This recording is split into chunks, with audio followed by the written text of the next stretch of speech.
అందరికీ వందనాలు. ఒకటికి 100 లాభం.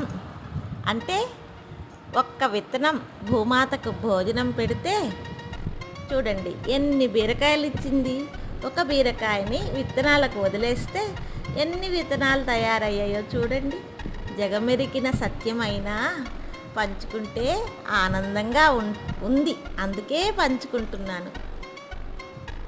ఈ బీరపీచు కాస్ట్లీ గిన్నెలు అంటే వెండి గిన్నెలు, గాజు సామాను, టప్పర్వేర్ సామాను ఇలాంటివి తోముకుంటే ఈ బీరపీచుతో చాలా బాగుంటాయి గిన్నెలు. గీతలు పడకుండా, పాడవకుండా, మెరుస్తూ బాగుంటాయి. పూర్వం ఇదే వాడేవారంట. ముచ్చుక దగ్గర కాయ కట్ చేస్తే అవి సీసాల్లాగా ఉపయోగించేవారట పూర్వకాలంలో. అందుకే ఇప్పటికీ కాకినాడలో సీసాకాయలు అంటారు.